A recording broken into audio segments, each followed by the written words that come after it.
Muchos venezolanos han decidido salir de nuestro país en búsqueda de un mejor porvenir. Sin embargo, algunos no corren con esa suerte y terminan siendo víctimas de crímenes violentos en tierras extranjeras. Los delitos están presentes en todos los países y cada día son más los venezolanos que son abusados o pierden la vida en otros territorios. En el programa de esta noche, un grupo de periodistas nos cuenta casos en los que se vio vulnerada la integridad física de nuestros migrantes.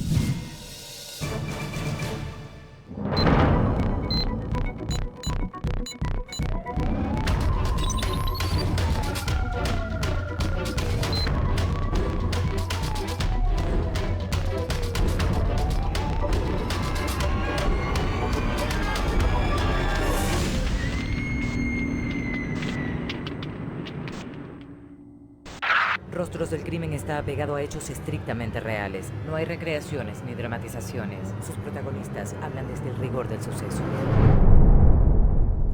Buscar seguridad y mejor calidad de vida se ha vuelto prioridad para muchos venezolanos y al no poder conseguirlo deciden probar suerte en otros países.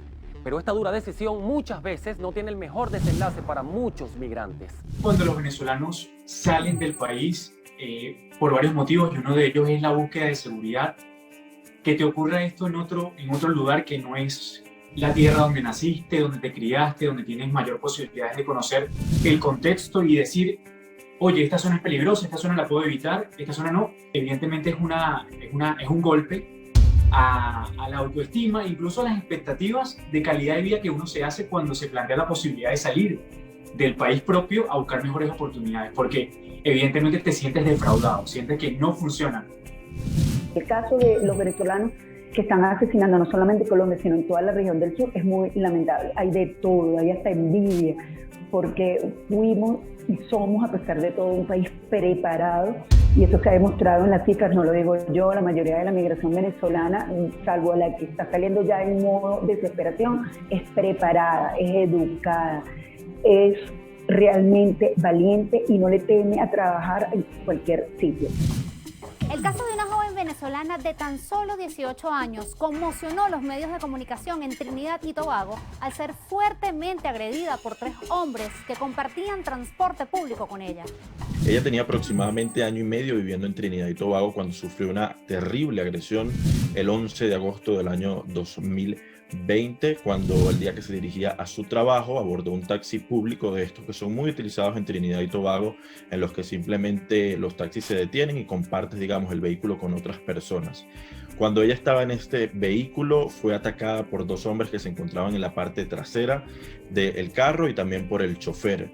Luego de que esto sucedió aproximadamente un día a las 9 de la mañana, ella fue arrojada en plena vía pública hacia un matorral que quedaba en Trinidad y Tobago cuando se dirigía al municipio de San Fernando, y días después se dio a conocer que las personas que al parecer la habían agredido era un oficial de seguridad y además un ex policía retirado que formaba parte de los cuerpos de seguridad de Trinidad y Tobago. Esta joven fue atacada sin justificación. Desafortunadamente se montó en el vehículo con 3 hombres llenos de malicia y su destino ya estaba marcado. Stephanie, una venezolana oriunda de Apure, se fue con la esperanza de una mejor calidad de vida para ella y su familia y trabajaba honradamente para conseguir sustento. Ella trabajaba en paralelo con el modelaje, oficialmente trabajaba para algunas marcas en Trinidad y Tobago y además de eso, junto a su familia, se dedicaba, digamos, a la venta, a comercializar alimentos venezolanos en Trinidad y Tobago, como empanadas, hacía todo este tipo de alimentos con su familia y era como una especie de sustento que tenía junto a su familia para pagar renta, pagar todos sus servicios, alimentación de ella, sus padres y su hermano. Y en ese momento fue algo que sin duda alguna sorprendió muchísimo a los venezolanos, ver cómo una muchacha tan joven, tan linda, que se dedicaba al modelaje y que tenía su trabajo junto a su familia, siendo tan joven de 18 años, sufrió esta agresión. Después de la agresión, Stephanie pasó casi un mes hospitalizada y se encontraba en delicado estado de salud. A raíz de este hecho, el Estado trinitario prestó más atención a la comunidad venezolana que emigraba y se encontró con otros problemas que estaban ocurriendo.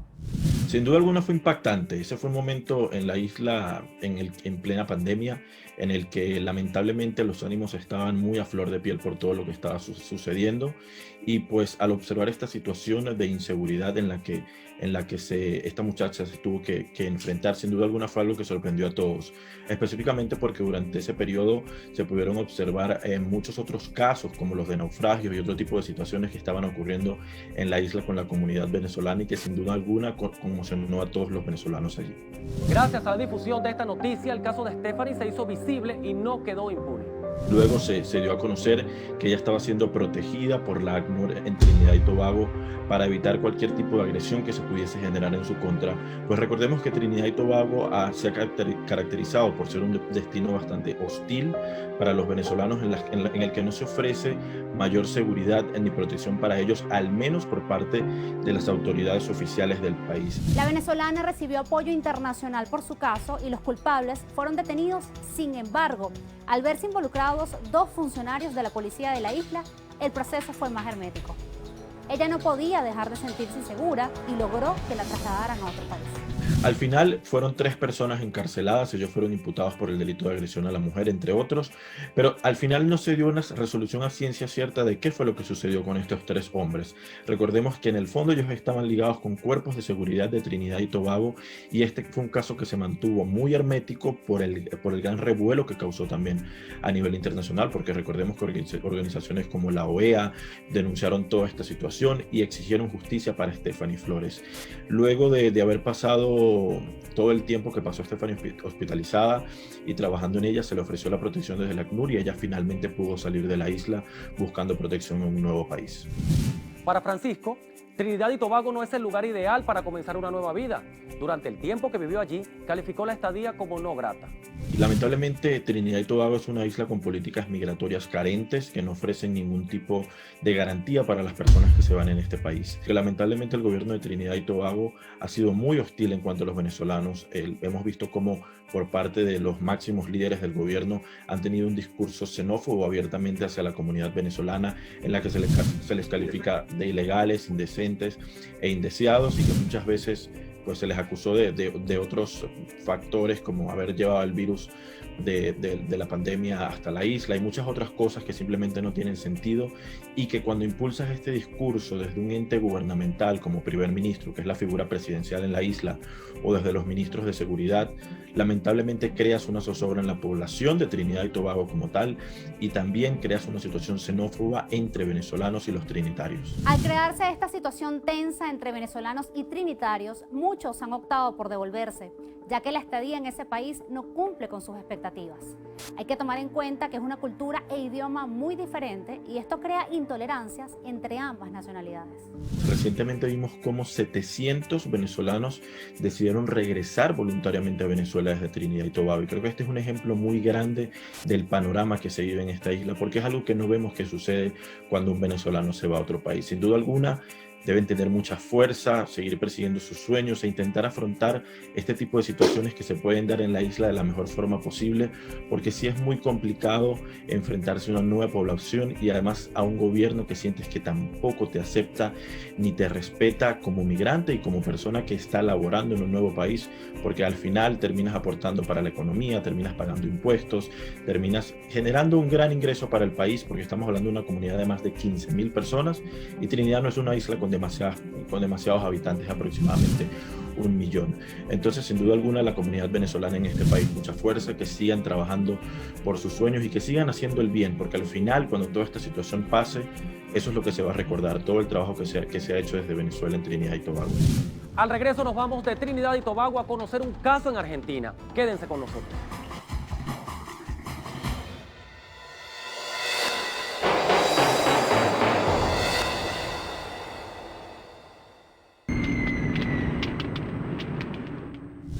Argentina fue escenario de un hecho terrible en el que una joven venezolana de 18 años que se encontraba en búsqueda de trabajo fue víctima de violación por parte de un hombre que le ofrecía empleo.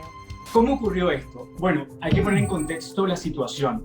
Esta chica forma parte de una familia compuesta por el padre, por la madre y 3 hijos. Ella es la hija mayor, tenía 18 años para ese momento. Este suceso ocurrió el 23 de enero. Ese día ella se presenta a trabajar. Ella primero que nada estaba muy urgida por conseguir una fuente de ingreso económica porque su papá, que era el principal proveedor de alimentos para la casa, el principal sustento, estaba hospitalizado como consecuencia de una ACV que tuvo. Entonces comenzó a buscar trabajo y es así como a través de la red social Facebook ella encuentra este anuncio de empleo donde se solicitaba una vendedora de uniformes médicos en un local ubicado en Once. Once es una zona muy comercial ubicada acá en la capital de Argentina, en Buenos Aires. La propuesta de trabajo era como vendedora de uniformes médicos en un local comercial. A ella le pareció buena la propuesta, pero notaba actitudes irregulares por parte del empleador que demostraba un interés más allá de lo laboral. Ella comienza a chatear a través de WhatsApp con el posible empleador y este hombre desde el principio se identifica con una falsa identidad como Santiago Garzón.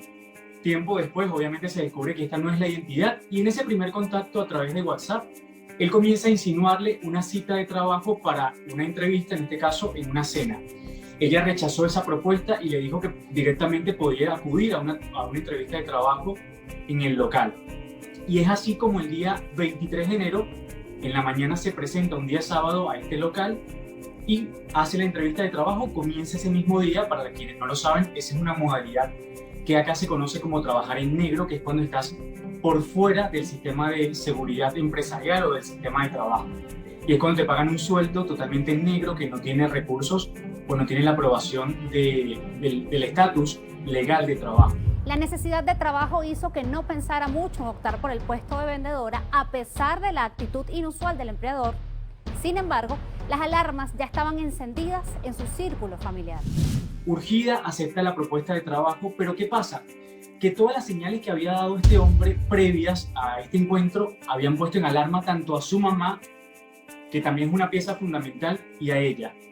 Su mamá le pide que por favor mantengan un contacto constante y que le mande una foto del local donde iba a trabajar, la dirección y la ubicación en tiempo real. Y ella sigue estas instrucciones también guiada por su instinto, porque sabía que había como algo sospechoso. ¿Por qué? Porque el hombre le había preguntado durante esos mensajes de WhatsApp, le había preguntado varias veces si era soltera, si tenía hijos, y le dijo también que era una chica muy atractiva, que cómo podía estar soltera. Y esto se salió un poco del contexto de la relación empleador-empleada. Al llegar al local comenzó de una vez a trabajar. Durante la entrevista y las primeras horas en la tienda, el hombre le ofreció varias veces algo de tomar, distintos tipos de bebidas, pero ella rechazó todo precisamente por la desconfianza que sentía y por la insistencia de este hombre. La chica recibe a 3 clientas que vienen a comprar ropa, las atiende y una vez que la termina de atender, ella ya tenía un vaso de agua servido, se le olvida que había rechazado la propuesta, toma el vaso de agua y a partir de ese momento comienza a sentir que se le están durmiendo las manos, pero tuvo la habilidad de escribirle a su hermana un mensaje donde le contó esto que había ocurrido. Creo que mi jefe me drogó y no estoy pudiendo estar consciente. El hombre había colocado narcóticos en todas las bebidas que le había ofrecido a Milagros para cometer su acto atroz. Desde ese momento ella dice que no recuerda lo que ocurrió más que la escena donde él le estaba colocando los pantalones, que fue precisamente cuando la policía llega al local, alertada por la madre que da aviso al 911, y la siguiente imagen que tiene ella es directamente ya en el hospital. Este caso tuvo mucho alcance por la difusión de los medios de comunicación.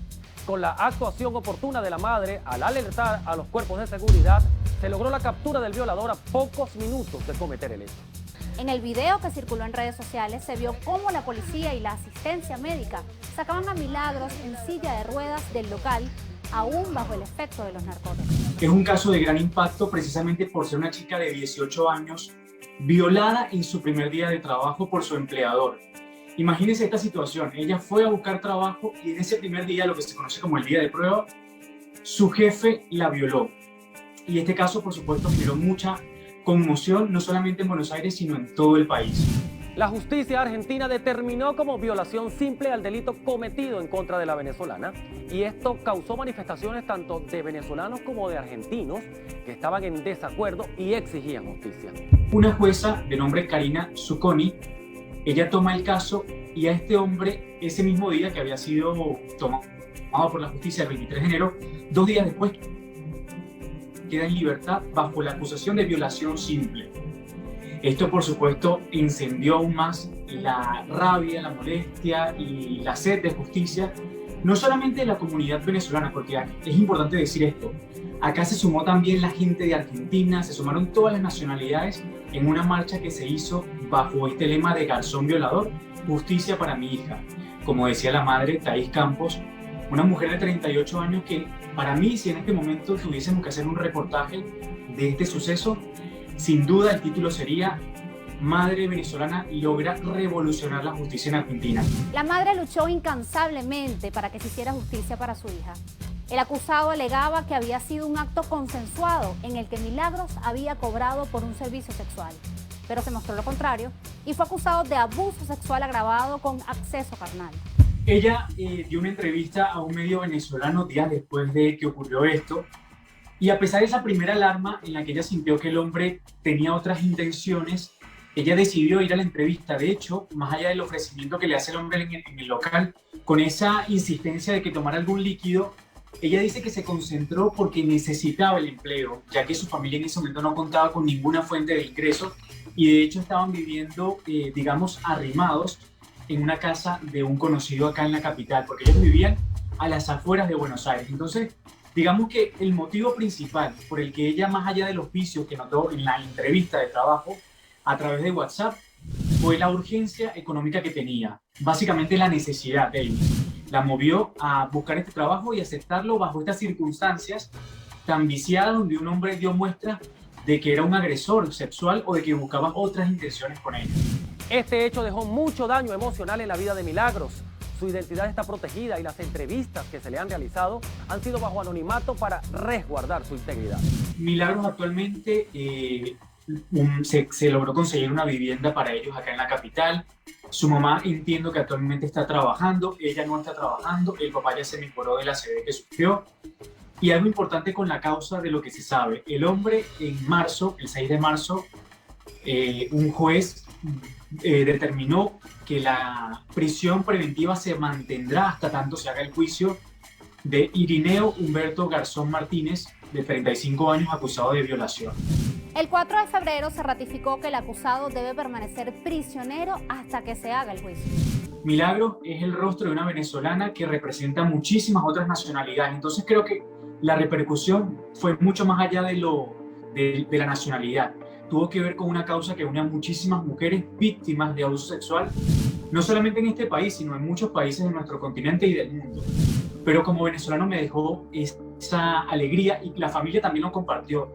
La madre, Thaís, y la hija también dieron gracias a la comunidad y a esa unidad que se mostró. Mira, el día de la marcha, no recuerdo exactamente la fecha, pero creo que fue el 27 de enero, fue un día muy lluvioso y los medios de Argentina, casi que en cadena, prácticamente todos estaban transmitiendo esta marcha porque tuvo muchísima relevancia. Un día lluvioso, un día con un pronóstico muy feo y todo el mundo con el paraguas, con pancartas, pidiendo justicia. Entonces creo que esa fue una bonita enseñanza, saber que los venezolanos en el exterior a veces tenemos más comunidad incluso que dentro del país. Ojalá que podamos replicar esto en muchos sentidos. Al regreso pasamos de Argentina a nuestro país vecino, Colombia. Ya volvemos.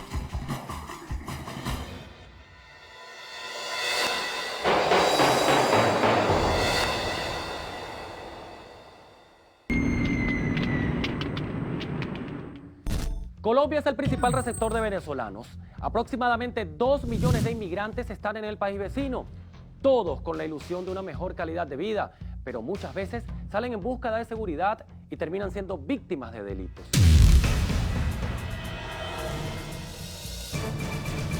Adriana Díaz, mujer trans, fue víctima de agresión por parte de un grupo de hombres en un pueblo de Colombia. El asesinato de esta trans venezolana ha causado bastante conmoción dentro de la comunidad venezolana trans y por supuesto dentro de la migración venezolana. Este hecho ocurrió en junio de este año y todavía pues, hay muchas interrogantes con relación a esta muerte que ocurrió en Tunja, poco más de 2 horas de aquí de la ciudad de Bogotá, como consecuencia de un presunto asalto. La justicia de Colombia dudó en la calificación de este delito porque varias organizaciones alegaban que había sido un crimen de odio. Por otro lado, el grupo de taxistas denunciaba que ella había intentado asaltar a uno de sus compañeros y tomaron la justicia por sus propias manos.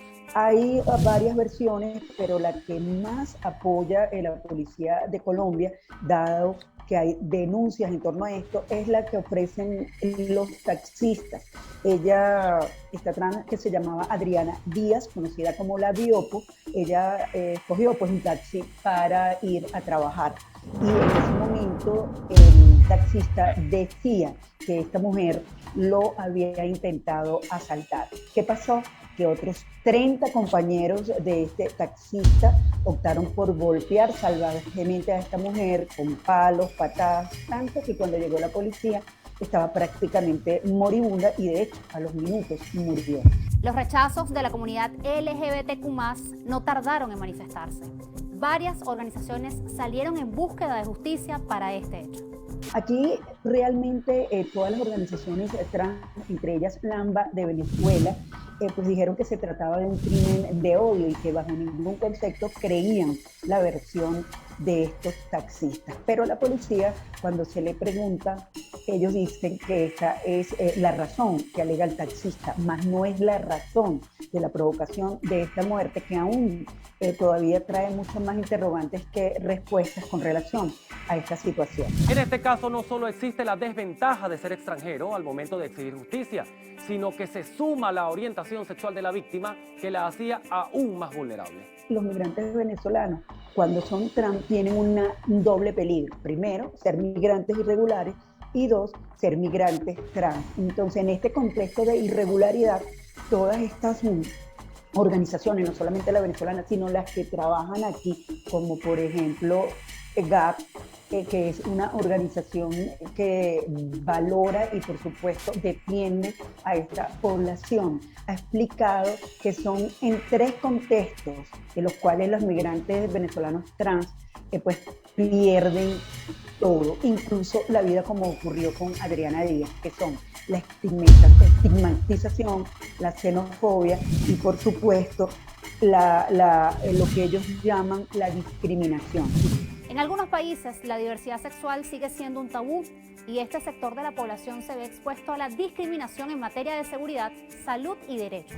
Cuando eres migrante irregular, sí sufres un tipo de discriminación, pero cuando eres trans es aún peor. Ellos dicen que esto es un crimen de odio, las autoridades policiales dicen que no, que están apenas en las investigaciones, un hecho que ocurrió, como te dije, en junio, pero que ha causado bastante conmoción porque ha traído de nuevo y en el marco de las nuevas cifras que ha dado la OEA, la situación de la migración venezolana. Colombia es el país con mayor entrada de venezolanos por ser fronterizo y a veces es difícil manejar las cifras de personas que entran. Por lo tanto, los registros son solo aproximados. Generalmente esta migración es irregular. Recuerda que más de la mitad de la población que oficialmente calcula migración en Colombia está alrededor de los 2 millones, está sin un documento legal. Estamos actualmente en el proceso para la convocatoria, que ya de hecho hay inscritos en el Estatuto Temporal de Protección. Un testimonio en el caso de Adriana, ¿verdad? Comparado con un testimonio de un local o de un migrante que esté en situación irregular, está en clara desventaja, no solamente por ser migrante o por haber sido migrante irregular, sino por además reunir esa condición que no todo el mundo acepta. Es mucho más fácil criminalizar a una persona por una condición, sea trans o tenga otra condición, por ejemplo, cometió un robo hace X años, que a una migrante que esté regular y que tenga un estatus que es compartido por la mayoría. Por más que un trans se legalice, siempre va a tener por encima la carga de ser diferente a los demás, que es algo que aunque afortunadamente el mundo lo acepta, los pocos hacen daño y obviamente su condición es de doble peligro, como te lo decía en principio. Homofobia, xenofobia o simple hecho criminal. El móvil del delito es una interrogante. A esta señora llamada Adriana Díaz, aparentemente todo lo que se ve en los medios, que ustedes lo pueden acceder, y lo que está alrededor de lo que dicen las organizaciones que defienden a esta comunidad trans, está en desventaja con lo que dice la mayoría, es decir, los taxistas en este caso y la policía, que en principio abre la investigación, tomando en cuenta este presunto intento de robo que la víctima le quiso hacer en el viaje de taxi a este taxista, pues. A ciencia cierta no se determina aún la causa del homicidio ni se comprueba la veracidad de la declaración del taxista, que afirma que ella tenía la intención de cometer un asalto. Todavía no había estatus final. Las organizaciones, como te digo, el AMBA de Venezuela dice que es un crimen de odio, que aún no ha tenido un desenlace, y esto, por supuesto, ha sido tomado como bandera, muy importante destacar, por las organizaciones aquí en Colombia que defienden a esta comunidad. Ellas dicen que claramente están en desventaja y que por mucho que se han hecho esfuerzos, obviamente esta población en casos tan terribles como este están aún sin justicia. Se exige justicia en el caso de Adriana Díaz, conocida como la Biopo, para que crímenes como estos no sigan ocurriendo en el país ni en otros territorios. Esto es, por supuesto, simplemente una situación que nos va a enrutar a 1, 2, 3 años, quién sabe, de un proceso judicial. Recuerda que fue ahora en junio cuando se dio este caso que realmente ha retumbado porque tiene, como te digo, la doble condición, ¿no? Una migrante irregular, que generalmente estas mujeres no tienen cabida en un empleo formal, no lo tienen los migrantes venezolanos normalmente. Imagínate una migrante irregular y en esta condición de comunidad trans, no porque sea malo ser de la comunidad trans, simplemente porque la generalidad los condena y no acepta esta condición. Entonces, bueno, realmente ella trabajaba en las calles, y en las calles es que se consigue con esta situación.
Prostituirse. ¿Por qué? Porque les ofrecen casa, les ofrecen, si no tienes ropa nosotros te vestimos, si no tienes cómo movilizarse nosotros te pagamos el taxi, y se van metiendo en este entramado de delincuencia que cuando se vienen a dar cuenta pues ya no hay nada que hacer, y es cuando vemos estos grandes desenlaces de operativos de que fueron rescatadas 100 mujeres, de las cuales 60 son venezolanas, no solamente aquí en Colombia, sino también en otros países como España, que generalmente entran por la ruta de Colombia y vienen a terminar a este país de Europa.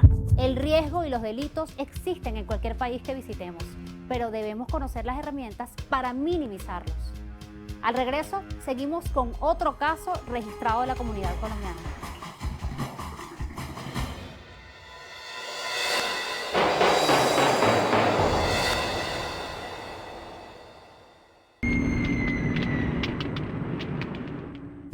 Lisbeth Araque se fue buscando un mejor futuro para ella y su familia.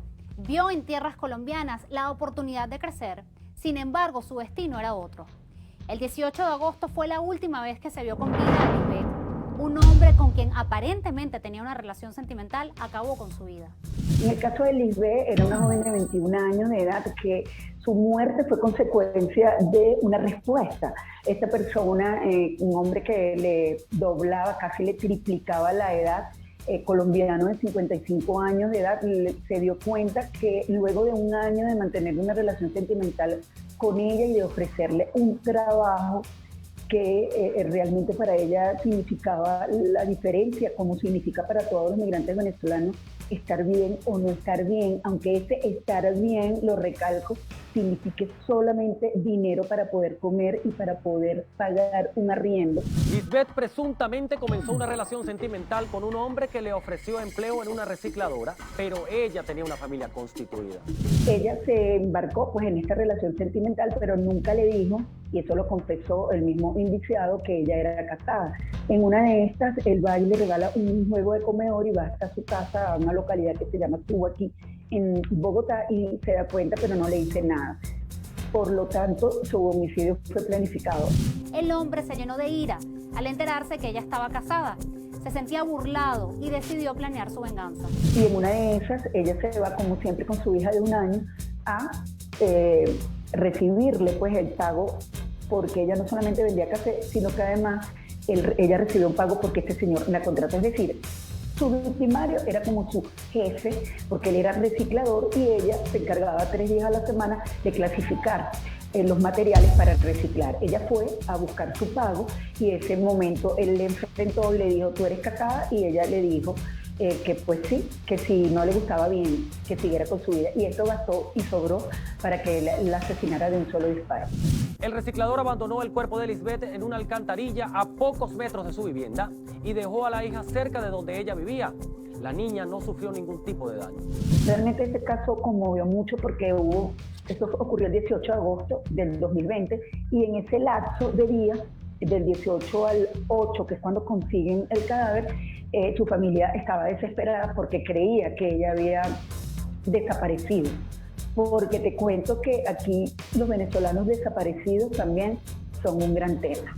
El victimario asume la culpa del hecho y confiesa que lo hizo porque ella lo engañó en cuanto a su estado sentimental. Él no soportó que ella le contestara. Él dice en el interín, porque él sí está detenido, él está en un centro carcelario, el juicio sigue su curso, pero él está detenido y él durante la confesión ante el juez de garantías, como le llaman aquí, dijo que le molestó, fue la respuesta que ella le dio. Él se da cuenta, por supuesto, entra a su casa, vio algunos elementos que denotan de que esta señora no vivía sola, sino que vivía con un hombre, pero cuando él quiere verificar la situación, que lo hace frente a ella y frente a su pequeña de 1 año, ella le dice que sí le gusta bien y que si no, también, como es una expresión típica venezolana.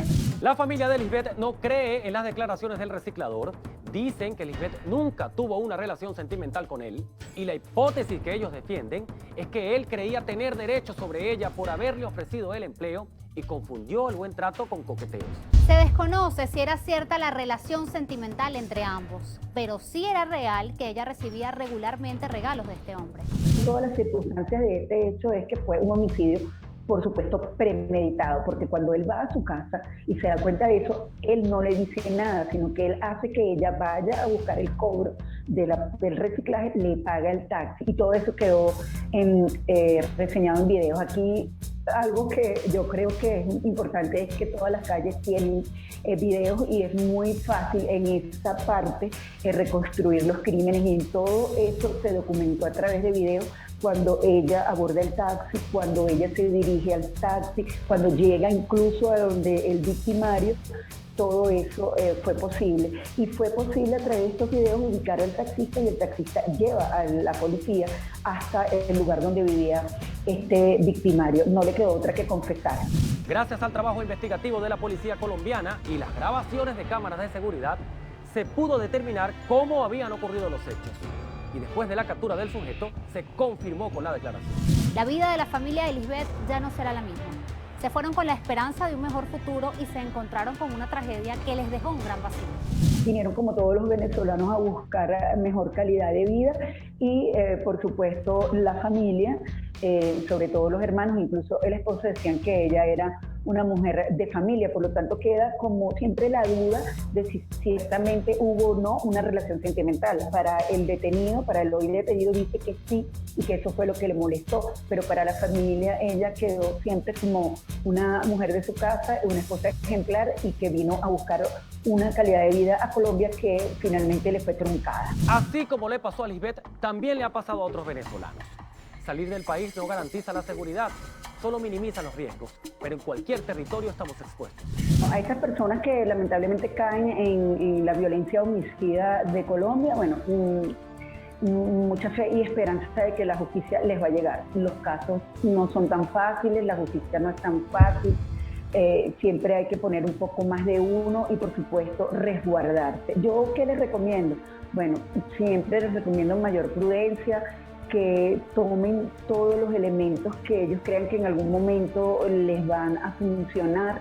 En estos días yo le preguntaba a una persona que si tenía un video de la casa donde vivía, por ejemplo, y me decía, no, qué casualidad, aquí en la Fiscalía de Colombia me lo pedían. Entonces yo se los digo, todo lo que ustedes hagan, aunque sea en su vida cotidiana, documentenlo, porque todo es importante a la hora de demostrar una situación en la que uno cree que no puede caer, pero que cada vez más tienes un amigo cerca que le pasó. En el próximo bloque dejamos a Colombia y continuamos con Perú. Conoceremos un caso que en definitiva conmocionó tanto a venezolanos como peruanos por lo cruel y frío de este asesinato. Ya volvemos.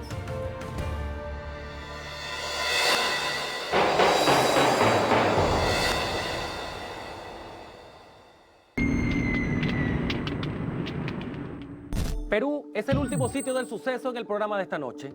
El cruel asesinato de Orlando Abreu fue sin duda uno de los crímenes de mayor difusión a través de las redes sociales de un venezolano en Perú.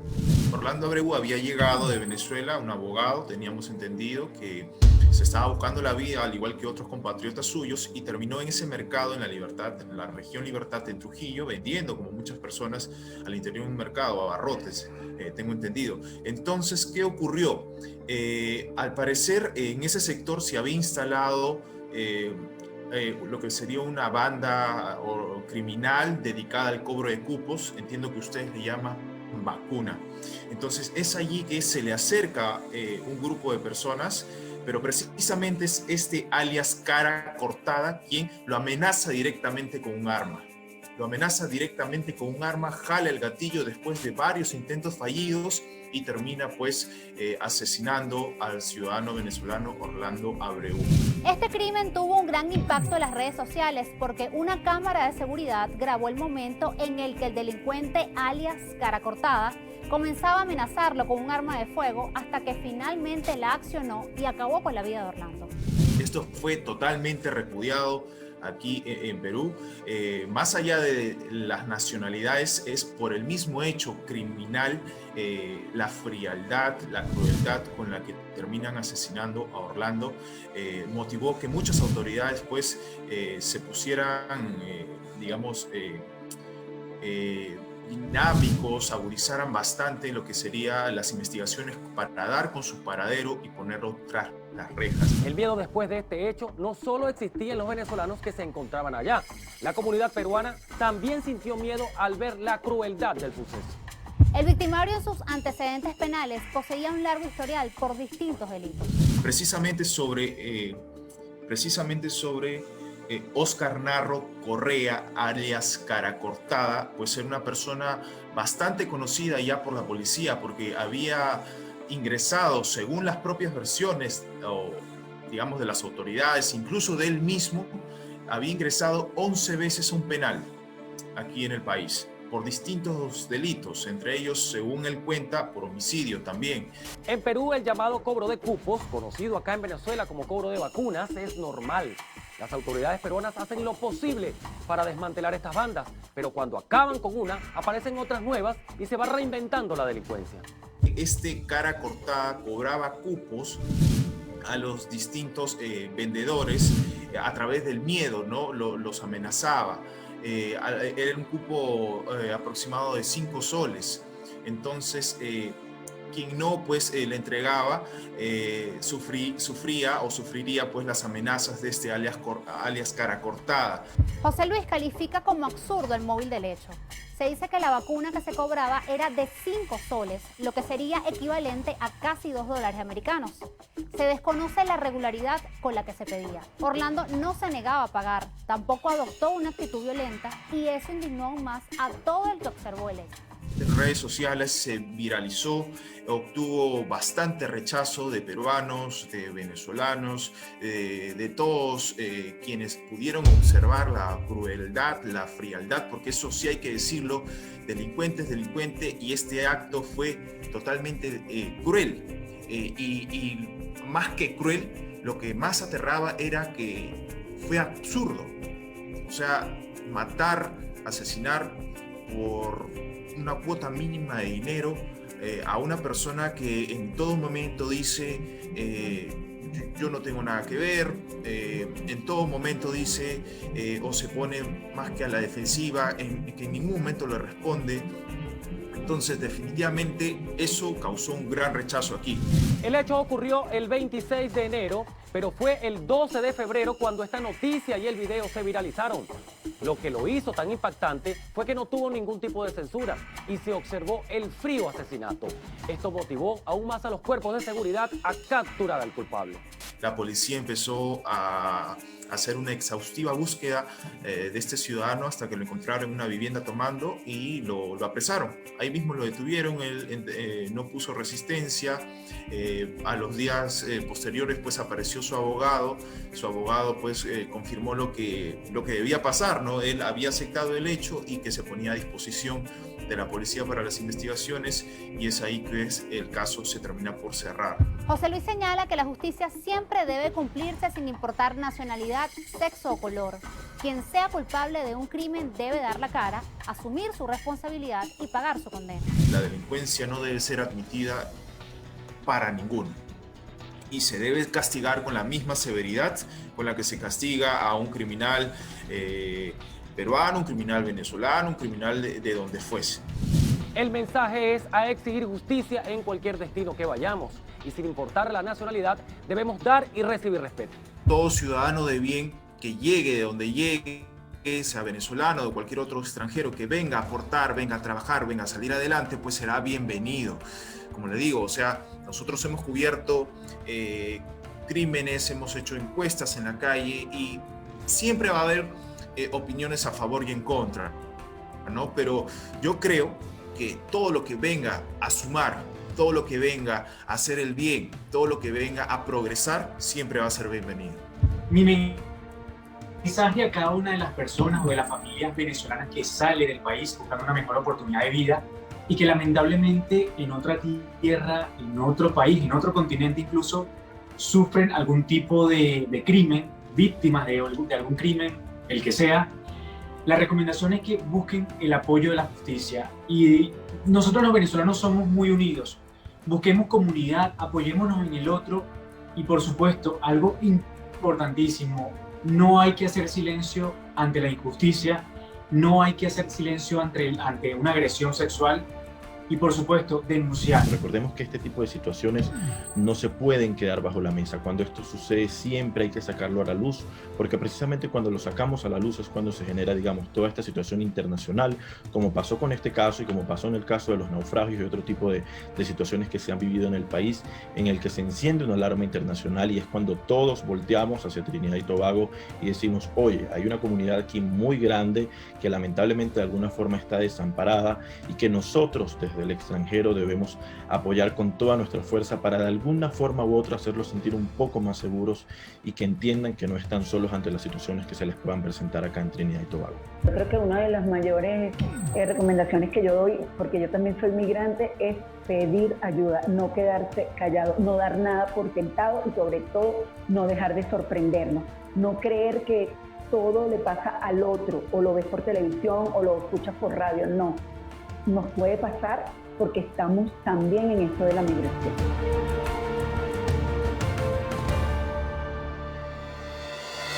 Exigir justicia, dar el ejemplo en valores, respetar al otro, cumplir las normas y trabajar honradamente son nuestras recomendaciones para que hechos como estos no sigan sucediendo.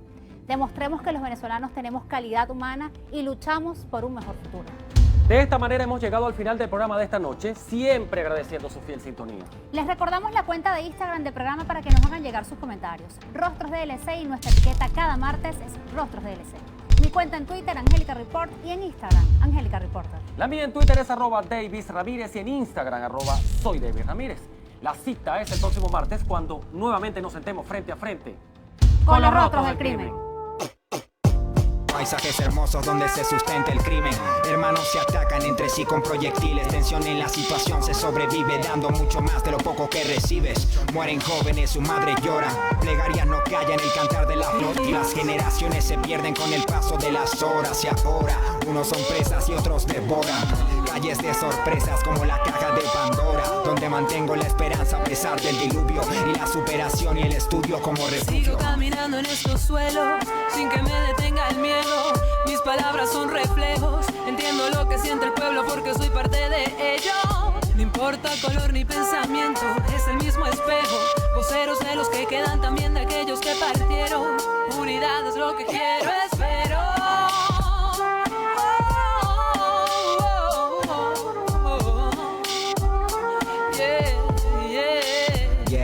Yeah. Subjetivo quien produce. Proversor, Valeria Áñez.